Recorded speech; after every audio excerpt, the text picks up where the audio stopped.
Today we're going to be looking at the world's brightest flashlight, the Imalent MS32. This light boasts 200,000 lumens of output and a throw of 1,618 meters and 665,000 candela. Imalent states this brightness level is the equivalent to over 100 car headlights. Now that's a pretty lofty claim.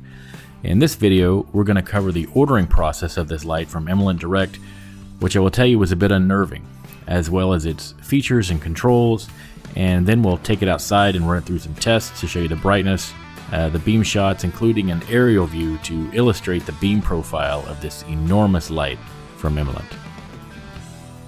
Now, while we unbox this humongous light, would you please consider subscribing to our channel? We're getting so close to 1,000 subscribers, which is one of the benchmarks of getting some money from YouTube.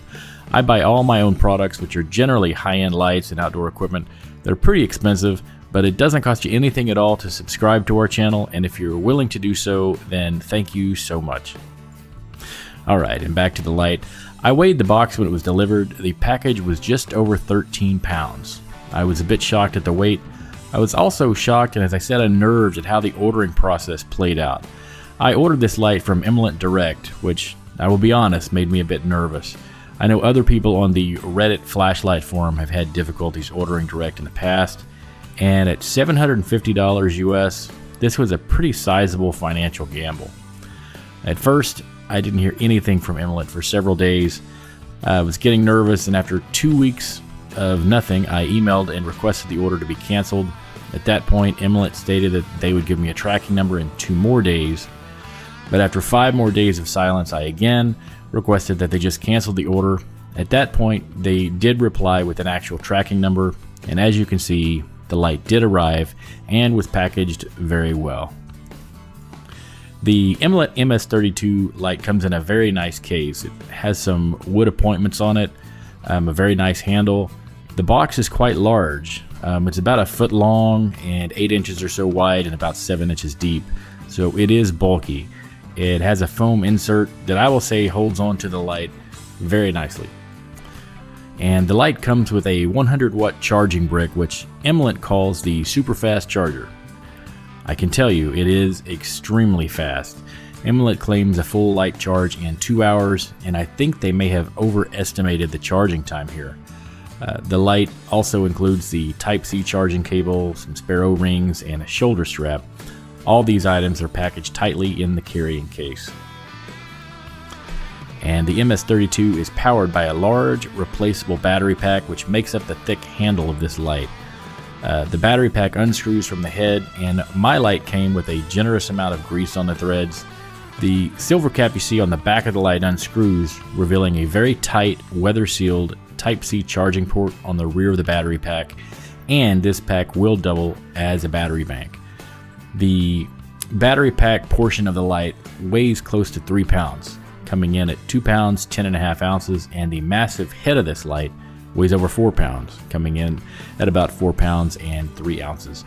The battery pack measures close to 7 inches long, and it's around 2.5 inches in diameter. The face of the head of this light is about 6 inches in diameter. And the MS32 has a head-mounted OLED display that shows the mode, the runtime, the battery voltage, and also will show the charging progress. The light has 2 switches. One is located on the head of the light and another located on the removable handle of the light. Now, the light is made from an aerospace-grade aluminum alloy, and the light boasts 32 strategically arranged Cree XHP70.2 LEDs. These are backed up by a 13.4 centimeter reflector, and just behind the chipboard, Imalent has placed a CPU-style pure copper finned radiator for heat dissipation. And it is also important to note that this light is a fan light. Imalent has integrated fan cooling into the design, and this will help, of course, dissipate the heat, but these fans make noise. As soon as they kick on, you will hear them. Now, these are a necessity right now for lights with this magnitude of output. And of course, if you're wondering how they affect the IP rating, Imalent lists the IP rating as IP56, so you will need to exercise some care with this light as it pertains to water and intrusion. but this is really to be expected with this type of cooling. We will also be testing the throttling on this light in the outdoor testing part. In fact, we're going to throw this nearly 7-pound light in turbo mode and see how much it dims out over the course of 60 seconds. Now, speaking of the weight, I will say I am very glad this light came with a handle. I normally remove handles from even the largest of flashlights. Now, I have strong hands that are fairly large, and I usually consider the handles are just there for the little girls to use, but this light is certainly an exception to that rule. The handle on this light is very sturdy, it's well manufactured, and it will be staying on this monstrosity of a light. This is just too large and too heavy and way too expensive to risk dropping. If you're so inclined, the light also comes with a pretty good shoulder strap, which is a nice touch by Imalent. Several of my larger lights have come with similar shoulder straps. One of my Phoenix lights came with one, and my Olight Marauder X9R came with a very nice strap. I would say the Imalent strap rates somewhere between the Phoenix strap and the Olight Marauder X9R strap. The Imalent strap has a padded area with Imalent branding on the strap, which is nicer than the plain Phoenix strap, but the Olight strap is a bit higher quality, and both the Phoenix and Olight straps include higher quality and more robust strap clips. Overall, I would say the Imalent strap is very well made and a very nice addition to the light. Now, one more thing I'll do here, particularly for the die-hard flashaholics out there who may already own a number of other larger lights like I do, here is a quick size comparison between the Imalent MS32 and Olight's big boy light, the Marauder X9R, as well as Phoenix's LR80R searchlight and their new LR60R combination light. Seeing these lights laid out side by side really emphasizes how chonky and thick the Imalent MS32 really is. If you do not own any of these lights, perhaps you're familiar with Imalent's small everyday carry light, the LD70. Here is what the LD70 looks like sitting atop the MS32. Again, the MS32 is a fat light. Now for the part we've all been waiting for, the actual outdoor testing of the MS32. The first target we will light up is a tree at 100 feet away. That's not meters, we're talking feet. We want to get this light to turbo, and this is a very floody light, but 100 feet is obviously going to be no problem at all. Next, we will double the distance here, but still only 200 feet away. And we'll focus on another tree, and you start to get an idea of just how floody this light is. The 200-foot tree is noticeably less washed out than the 100-foot tree, and you see just how much light is pouring out everywhere. Next, we will sweep the light across the tree lines. You will see the 200-foot trees, and then the tree lines range from 3 and 4 out to maybe 500 feet as the beam sweeps across, the 500 feet ones, of course, being out in the background.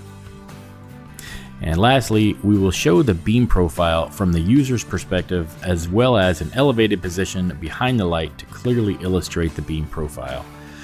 The driveway here is approximately 15 feet, and that is where the cones are placed. It is a wide, extremely floody beam, and we will let it run for a full 60 seconds and allow you to observe the throttling as it happens. This is on a full battery, and I'm very curious how people will feel about the throttling. Were you expecting more turbo time here or less?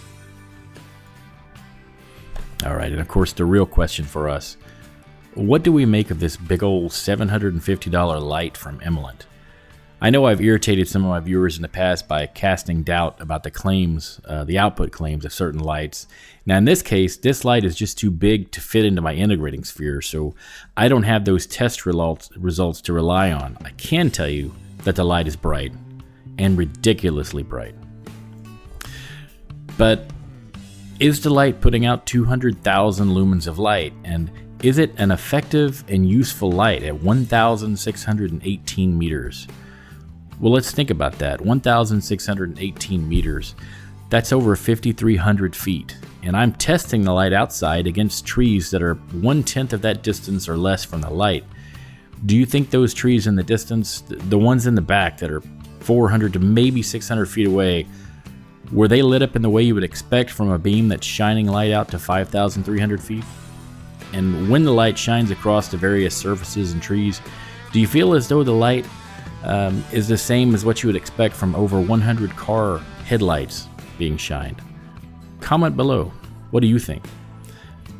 For me, apart from the specs, the light's just about having an over-the-top flashlight that is a lot of fun to use. I cannot think of a specific use scenario for it. Imalent suggests the lights be used for caving, exploring, and search and rescue, but the light's very big for a caving light, and it's very heavy, it's a bit loud, and it doesn't have the best weather rating for a search and rescue light. And it probably isn't the most light. At least not the most convenient light to carry around exploring. Maybe it's just a bit of a novelty item, but I really don't care. For me, I like the light. I think it's a ton of fun. Would anyone want to see the comparison videos with this light with, say, the Olight Marauder X9R, or perhaps a comparison with the big boys from Phoenix? If so, comment below and I can try and make that happen. Thank you so much for watching one of my videos. Please thumbs up, and I hope to catch you again on another video. Cheers.